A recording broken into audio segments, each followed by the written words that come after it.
So for the breakout, we're up 90%. I don't know if it's the highest high it's been. There's an 89. I think it was up to 92 like in the middle of the day, and then maybe a loss later pulled it down around that area. But you can see here over the past few weeks, it's been pretty flat, right? You can see these red and these green bars and red bars are how many pips were lost in one each day. So like for example here, it lost 100 pips. Here it gained 150 pips, gained 90, gained 98. You can see what it gains and loses. So it usually stays within plus or minus 100 pips. So what's this one? 60 pips, 59 pips, 30 pips, you know. Today it was 129 pips, May 26th. Yesterday it only lost 15 pips. Day before it 174. Then day before it lost 60. Then 145 and then 196 that day. So it's been on a nice streak. I'll show you the actual trades, but you can see it opened with 5,000. It's up to 95.18. So it's not the highest it's been. It's been up to 9,600. Right now it's at 9,500. And that was April 7th. So it's been over a month of pretty flat. It's just been holding steady, waiting for this market to break out again. We're looking for another big move like this. I think we might be on the verge of getting it. The market looks like it's primed, but if you look at the 4-hour charts, you'll see that during this time they've been contracting. Well, now they're starting to break new highs, and at least the hour charts are now starting to get white zone expansions, and I think we're starting to see this perform better during that time. So we had 129 pips overnight. This thing has won a total of 885 pips. That's what this thing has pulled so far, hitting between 36 and 40% of trades. It only hits 40% of trades. Keep that in mind, but look at the risk reward. It's over 2 to 1 to the positive. 34 pips on the average, 15 pips on the loss. You see how I did that? So, all right, that's pretty good. Now, this is overnight trades. All right, so these are the 4 trades on the 26th.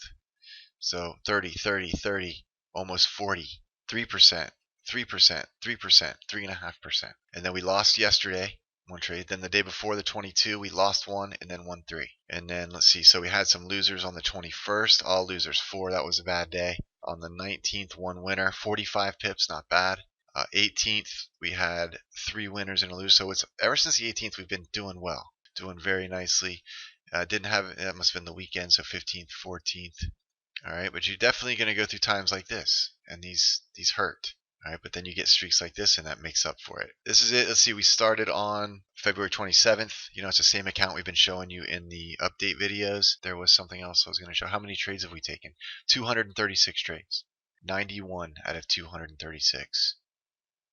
All right, so this is the breakout. This is the 1530 setup I've been showing you guys. It's up 90%. It was up 90 already in just a month. Now in the next following month, we've just caught back up to where we are. We've gotten as low as just being up 48%. That's still not bad growth for that period of time. Being up 50% after being February 2 months is not bad. That's 25% a month right there. So it's February 27th we started. So to March 27th, April 27th, and now we're at May 27th tomorrow. Wow. So after February to March, March to April, April to May. So 3 months, it'll be up 90%. That's 30% a month. Now I know we were there already, but that's just the way it goes. All right, still not bad growth. All right, so I'm looking for a double on that. Any questions about the breakout bot at the moment? And then we'll get into the monster. You guys good on this one? We'll talk about setting it up another time on your account. We'll just do the performance this time. But do you want to know anything about the trades? Do you want to know? We can do a little more research if you want, really quick. Let's see what symbols are doing best. Let's go analyze them. Let's get rid of the growth for a minute. Growth for a minute. Okay. What's this one? Dollar Canada. Wow. Dollar Canada is a good one to run this thing on. See that? That's Dollar Canada right there.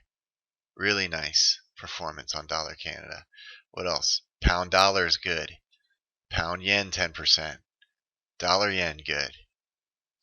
Euro yen, euro dollar. The euro pair is not much, right? Euro dollar and euro yen, not that great.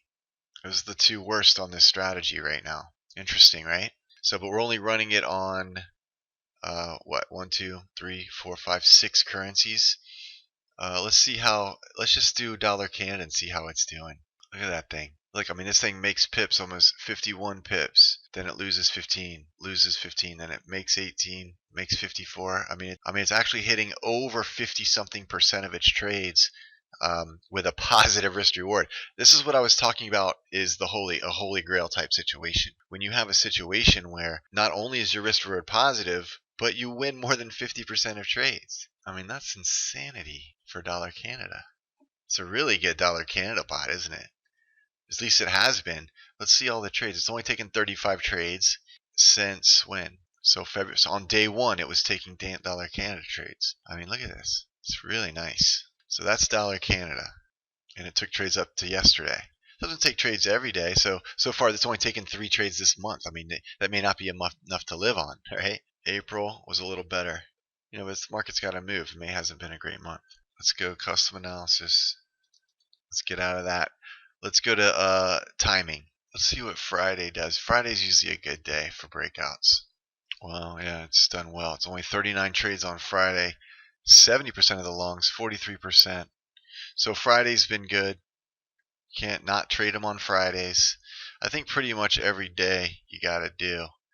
Let me see. Mondays is probably the worst day. Let me see. Wow. I almost say let's stop doing them on Mondays. Look at this. Maybe we should just not trade them on Mondays at all. I mean, you miss a couple trades, but look at all these we would have saved. Look at all these losses we would have saved. Let's just do it now. Every day except Monday. Look at that. It's a double. If we leave Mondays alone, we've already doubled. Look at that. I'm thinking we should ignore Mondays for the breakouts. All right, traders. Have a good one. All right. This is Sam Shakespeare signing out.